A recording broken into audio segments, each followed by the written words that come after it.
Hey, I'm here and Absolutely. excited. It's a Good day.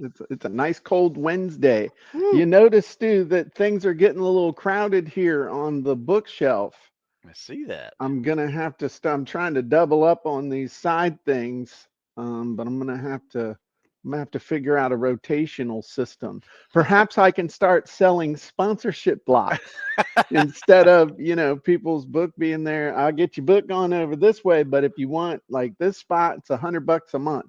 Hell, I could do okay. You never know. Yeah, I like it. Um, so how much you gonna pay me to keep your book up here, Stu?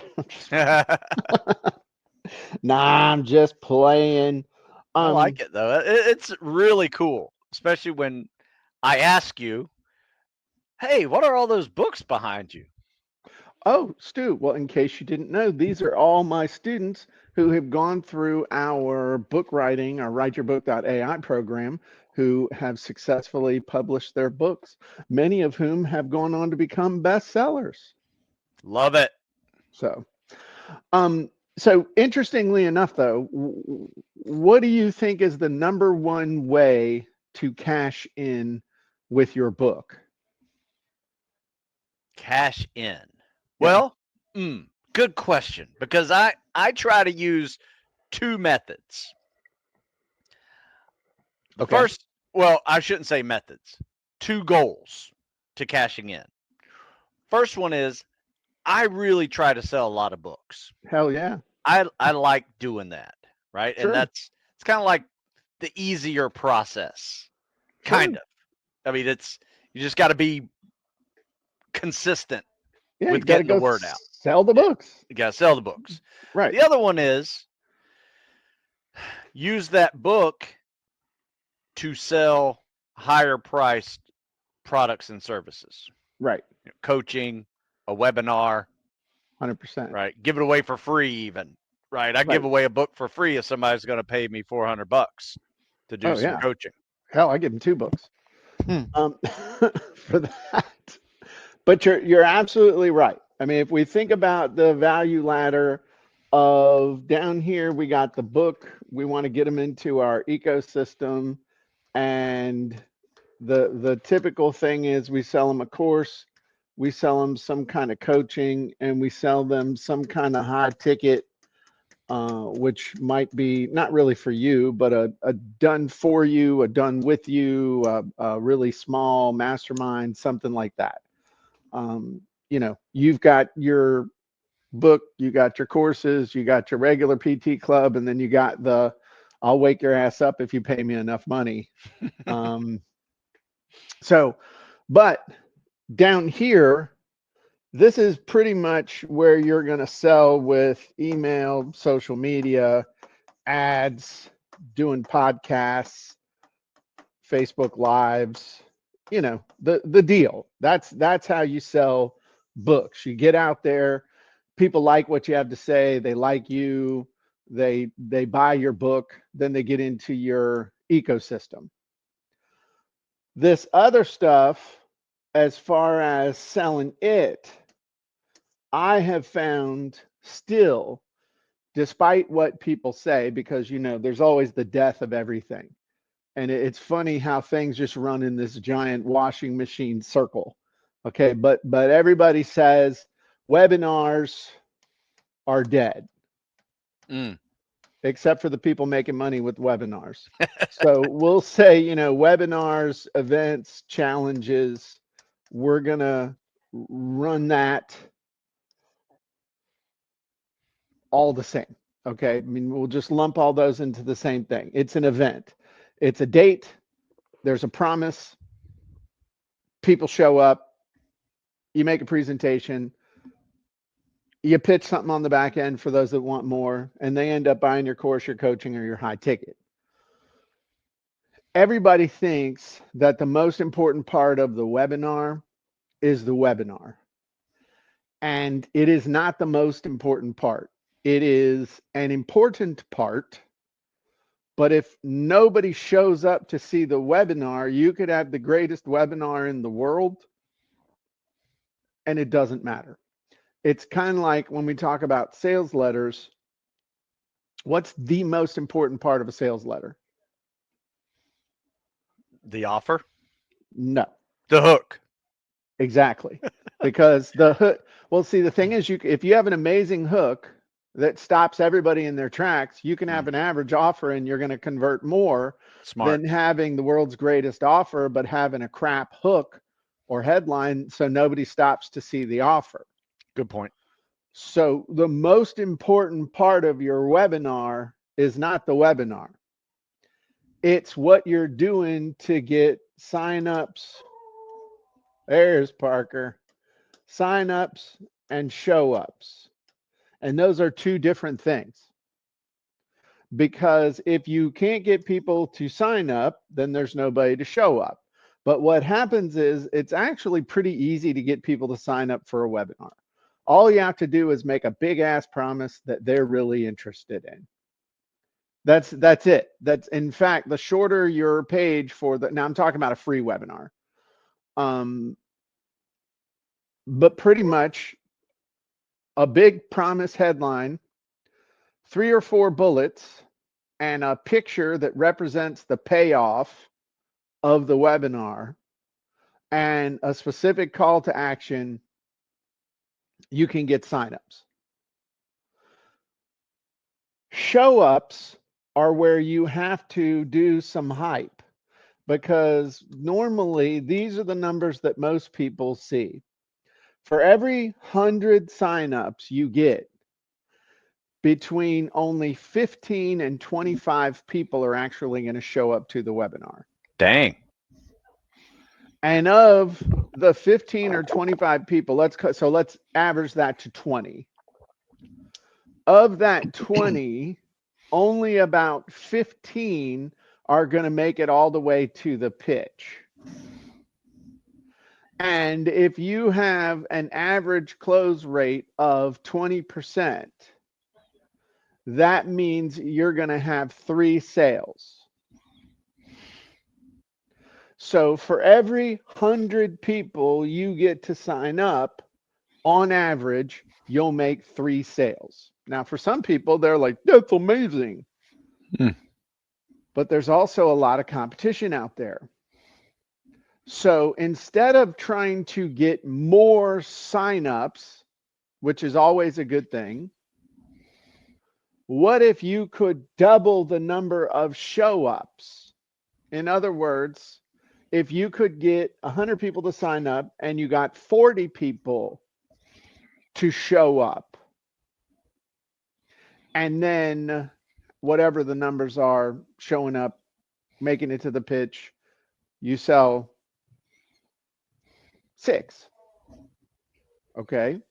So no more signups, no additional signups, but you doubled your number of sales because you doubled your number of show ups.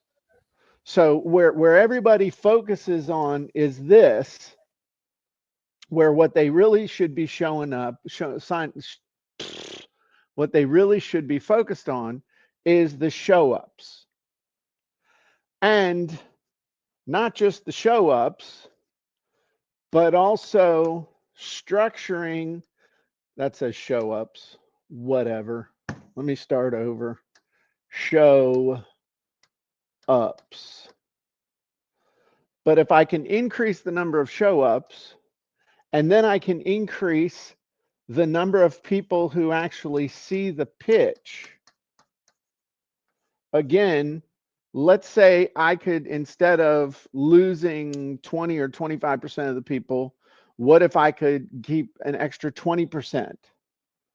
Okay, so now double the show ups, 20% more come in. Now I'm making 7 or 8 sales for all those people. So I have increased my profitability by like 250% just by focusing on increasing the show ups and structuring the webinar in such a way that more people stick around till the end.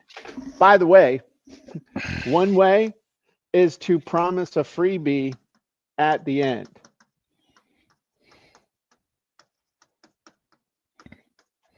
That's the number one way to do it. Hey, I've got a whole checklist that shows you how to do all this stuff, and I'll give it to you at the end. I'll give you the download link at the end. I'll have the QR code at the end. I like that one. Okay. And it's only available to people who show up live. And you know when you're hitting a nerve, when people start bitching that the only way they can get it is if they show up live. Because so many Yeah. people have been conditioned to go to the replay. Right. Hey, is there going to be a replay? I don't know. You know, but you saying that tongue in cheek with, well, you know, long as nothing happens. Dude, I've been doing webinars for 20 some years. Okay. I've only ever not had a replay like twice, and that's because the recording blew up. Right. It wasn't because we weren't doing the recording. If you want to make people show up live as well, charge $10 for the recording. Ooh. Okay. That's that. Will there be a replay? Yes, but you have to pay $10 for it. That's another way to get people to show up live. Damn. Good idea. Okay. Here's I was another thinking of structuring it so the pitch is early. Well, if you can Like do structure it everything, in a way to where you can pitch them early versus pitch them later. some people do that, but the problem with that is that if you pitch them early, you haven't established the value. True. The key with the whole thing that we have found, and Susan's here, and I'm going to call her on right now. She wasn't expecting that. She's like, leave me alone. But Susan, what would you say, having done this a bunch and you pay attention to the numbers, at the 60-minute mark, what do you see happening as far as people falling off? 25 to 30%, because Yeah, they've allotted an hour and that's all you're getting. right. So as soon as you go greater than 60 minutes, you are going to lose 20 to 30% of the people that you have on that webinar. Guaranteed. Because there's psychologically something about an hour. I mean, So- in college, you had the 50-minute class on Monday, Wednesday, and Friday. And then Hour 90, and then 15 8 class. On Tuesdays and Thursdays, you tried to avoid those because they were the 90-minute classes and you didn't want to be there 90 minutes. Especially an 8 o'clock 90-minute class on a Tuesday, Wednesday. Okay, so you're going to lose 20 to 30%. So what does that tell us we need to do, Stu? Not go greater than 60 minutes. Right. Finish the whole damn thing in 60 minutes, which means that ideally, and again, this is just from experience, do we do this every time? No, because Jim's mouth just runs. Okay. But if you were looking for the ideal thing, you're going to present for 40 minutes. You're going to pitch for 10 minutes. You're going to do FAQ/objections for about 5 to 7 minutes. Then you're going to repitch for 2 to 3 minutes, and that's it. Okay. Now, you can, if you're still answering questions, you can go beyond 60 minutes and keep answering questions and repitching. So, hey, if you have a question about the offer, you know, and all the questions about the offer, not how to get the result. You know, they're questions about the offer, they're about the topic, they're about what to do, you know, they're anything but what the easy button of the thing scratches the itch. And we have gone as long as an hour answering questions and repitching. But it's like 5 minutes questions, repitch, 5 minutes questions, repitch. And when I say repitch, I mean going back to that stack slide and hitting every single thing again. Nice. Okay. And I'm going to give you one other tip. One other thing that you can do. And this is how we absolutely skyrocketed conversions on one of our webinars, of the highest converting webinar we ever had. And that is, you do a live discount and delete it from the replay. So what you do is you say, okay, as you're going through, and you tell everybody up front when you're promoting the webinar, hey, there's going to be an offer for live attendees that will not be repeated for anybody who's not there live. If you're not there live, you're just not going to see it. Yes, there'll be a replay, but you have to be there live to get the checklist, and you have to be there live to get the special offer. Okay. Nice. And what we would literally do is have a slide that would show up and it would say, cut from replay. Okay. And then you go to a little aside with people who are there live and say, okay, here's the deal. I like to reward people who are action takers, and I want to reward you for being here live. So here's a coupon code that you can use to buy. That is going, and it was just a straight like 10% more off or something. It was another $50. It was significant. And you will not see this again. It will be cut out of the replay. The coupon code will cease to work 1 hour after the webinar is over. So if you need to talk to your significant other, if you need to move money around in your credit card, you need to go contemplate it while sitting on the toilet, whatever the myriad, you need to check out of the emergency room, whatever you're doing right now that would cause you to have to wait, I'm going to give you an hour, and then it stops working. And when we did all of those things together, because see, they had to stick around and finish the pitch because they wanted the checklist. They had a reason to act right freaking now because it was an extra $50 off. Our conversion rate minimum on that webinar was 40% and was as high as 50% of live attendees would take the offer. And the funny thing is, huge amounts of those people that came to the webinar, for whatever reason, came to the webinar over and over and over again, even though they'd already bought. So the conversion rate of non-buyer people was actually higher because we were counting people that had already bought as far as in our numbers. So they were messing up our numbers. Huh. And so what matters most in the pre-webinar hype is planning out how you're going to do this thing to get people to sign up, which is basically a huge promise, 4 bullets and a call to action. Then you also want to remind them why they signed up in the first place and send out reminders to people who've already signed up as to why they need to show up. Then once they're there, and you can do that with a video, you can do like a hype video, hey, I've got 3 things I need to share with you before the webinar. If you want to make sure you get this amazing result, there's 3 things you really need to know. I made this special video for you. You need to go check it out right now. You know, you got to hype it up. And then, hey, one of the things I'm going to be giving you on the webinar, I'm going to give you my own personal checklist that has links to the people on Fiverr that I use to do this stuff. You know, all these specific things that they're going to want, but the only way you can get it is if you show up live. Sorry, yes, there will be a replay, but you can't get the checklist and show up live. Change your appointment, change your time, change your thing, but, you know, be there live.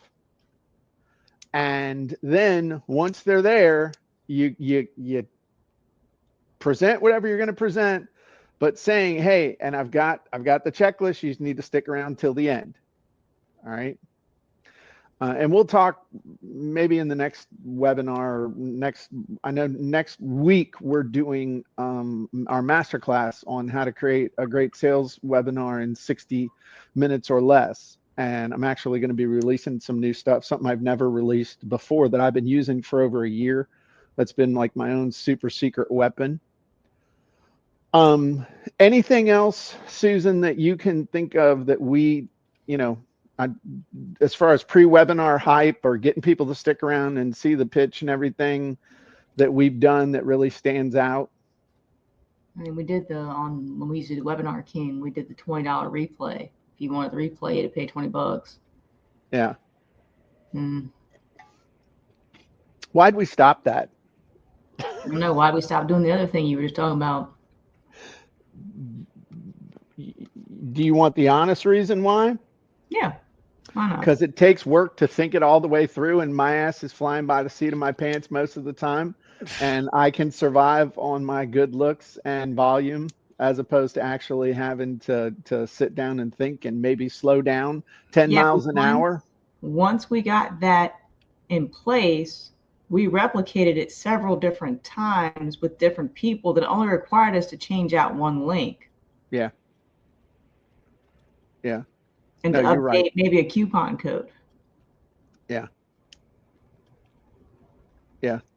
Yeah. We need to, I think one of the reasons why we stopped was because we were using the coupon code, we noticed that we were actually having in other stuff, we were having a decrease in conversion with that because people stopped checking out and started looking for a coupon code from somewhere. That was one of the things that happened. I'm just saying, you know, but it's not an excuse. It just is what it is. You get busy doing stuff. I mean, it's why people stop at yard sales. Oh, look, a deal. Right. Exactly. Anyway, this is good. This is always good to pull this stuff back out and remind yourself of different things because, I mean, there's absolutely no reason why we couldn't charge for the replays of the stuff that we're doing. I mean, they're worth it. Yeah, especially if it's actionable content. Oh, yeah. You know, that people are learning like, holy crap, I never thought of that. Right. You know, that's worth $10. Sure. And $10 ain't worth much anymore. Yeah. So anyway, so that's the big thing, that it's not just about getting signups. Everybody's thinking about the signups. Screw the signups. You can get signups if you're not getting signups with a big promise and 3 or 4 bullets and a cool picture, you suck. And you need to go back. You're either not focusing on the right audience or you don't have the right promise. Okay? That's the truth. If you're not getting those the sign up is the easy part because you're getting somebody to do a knee-jerk reaction. But then the real game is, how do we get them to actually show up and then stick around? Do you disagree, Susan, on the sign up thing? Yeah, because of the fact that you've got all this noise now. It's not the same as what it once was. I understand. It is a different. I mean, you're competing with all this other noise that's coming in through their filter, and they're filtering out whether or not you're worth their time. Sure. And so you've got to have the promise and the stack, or the promise and the hook, come in very importantly in that regard. That's all you have. And so if your hook ain't no good and nobody's signing up, you suck. So you need to go unsuck. What? It's not that you suck. You just need to step back and realign the hook and try something else. If nothing's working, try another experiment. What have you got to lose? Nobody's signing up on that anyway. Okay, so what the real problem here is that you're having an issue with me making a personal attack on these people rather than just saying you need to analyze that perhaps my hook is not performing as well. I should come up with something different and see it not as failure, but as feedback from the marketplace. Yes, that's far more descriptive than you suck. Huh.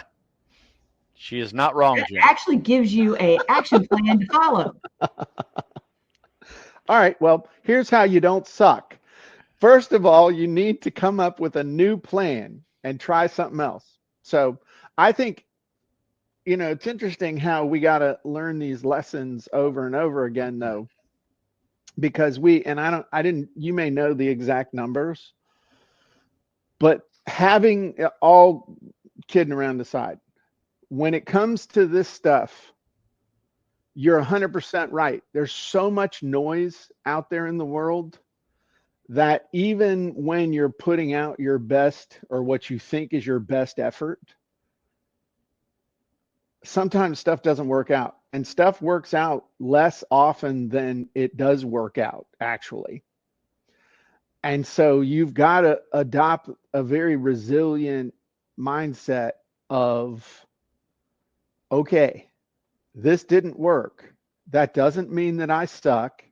It doesn't mean that this is a scam.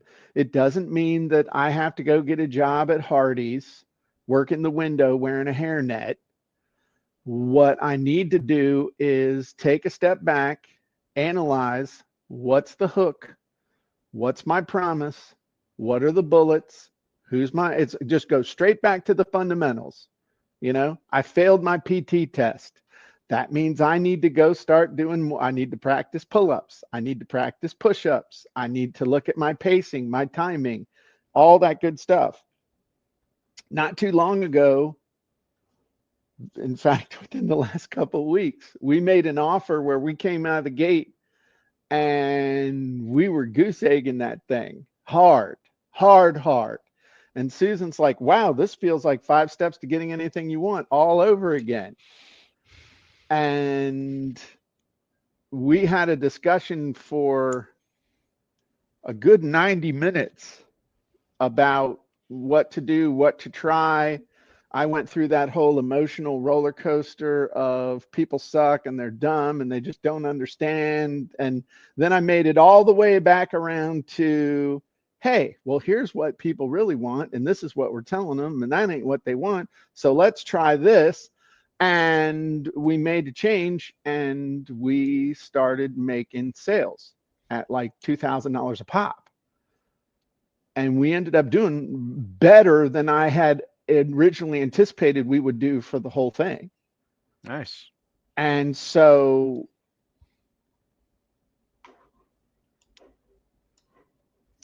I mean, what does that speak to you, Stu, Susan? Yeah, I mean that's the way you do it. You're going to learn. Right. You're going to learn the more you practice. It's all about action, Jim. I think Right. people try to get motivated and have the most perfect pitch and hook story offer, and they just spin their wheels before they actually get eyeballs on it, and just wasting time. I can't tell you how many things that I have done, and I was like, damn, I should have done this 5 years ago, Right. but I, finally took action on it. And, it was one of those back burner ideas, that I could have gotten done 5 years ago, left 5 years of money on the table. Right. Yeah. But on those things, you don't know. Sometimes something new happens Oh, sure. that it couldn't have done it 5 years ago. I mean, That's look at yeah. all the stuff we're doing now that there's 5 years. It was impossible 5 years ago. Very true. Very But true. I think the biggest thing is everybody focuses on the signups when it comes to a webinar. And yes, that's important. But getting signups is actually, I'm going to restate what I said before. Getting signups is actually really simple once you have dialed in the promise and you've dialed in 3 or 4 bullets that people go, damn, I want that. And let me click the button because I really want that result. And that's why they hit the button and sign up, because they want the result. But then between when they sign up and when you do the webinar, a lot of stuff happens. Life will get in the way. They'll forget about it. That, something happens. They have another appointment they forgot about. And so then our job, once they've signed up, is to keep reminding them about that payoff and why they want it, and try and get them to show up. And then once they show up, our goal is to keep them there all the way through the pitch and to give them a reason to buy now. Because everybody also who knows about webinars will tell you, oh, well, over half the sales come from the replay. Well, part of the reason why half the sales come from the replay is because 2/3 to 3/4 of the people that you got to sign up for that webinar never showed up. So now you're fighting the battle of the replay. Mm. Well, plus if you have the urgency of the fact that, hey, in X amount of hours, this is going away, that too factors into some of that, because they're like, oh, that's going away. Yeah, there you go. Because So a lot of the sales that we see on the back side of a replay come near the end of that. And oftentimes we get messages in the help desk saying, hey, I missed it for this reason or that reason. Can I get an extension? And sometimes we're able to, sometimes we're not. right. But you're absolutely right. And that's, again, what's driving that? Fear of missing out. Fear, the only thing, if somebody can have anything, if somebody can have something anytime they want it, they're not going to sign up because they can have it anytime they want it. So you have to give them a legitimate reason to sign up now, to buy now. And then and Susan just sent me a couple of stats, which I won't necessarily share the exact, the numbers, because as soon as you give people numbers, they're like, that sucks, or that's amazing, or that's, whatever. But even after you figure out the promise that works, don't stop testing to see if you can make a promise that works better. Because the thing that I just said, the offer that we made that was $2,000, we made a change and we started making sales. We made another change and we more than doubled the sales rate of the first change. And that's another mistake that people make, is they're, oh, okay, it's working now, don't break it. Oh, hell no. If I can make it work, I can make it work better. Okay. So anyway, that's you're just constantly testing, but test the things that matter the most, which are signups, show ups, and sticking around till the end. Those are the three main things that you want to test on any webinar, no matter how you're structuring it, whether you're doing the 3 secrets or the 5 steps or the podcast style, or, whatever the magical thing is now. It's a game of sign up, show ups, and stick until the end. And then you're testing everything in between to see if you can get more people to buy. I love it. That's good. I need more things like that, Jim, to be able to like replay in my head, like hook, story, offer. Boom. That is forever in my brain. Sure. Learn from you. And, the sign up, show up, stick around to the pitch. That's another classic. Yeah. Sign up, show up, stick around to the pitch.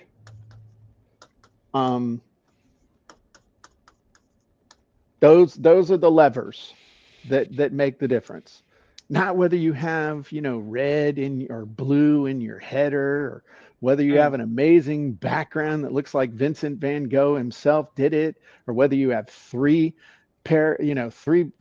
secrets or 4 secrets or whatever. It's, these are the things that you measure. So cool. Well, this was fun, and we appreciate y'all being here live with us. As just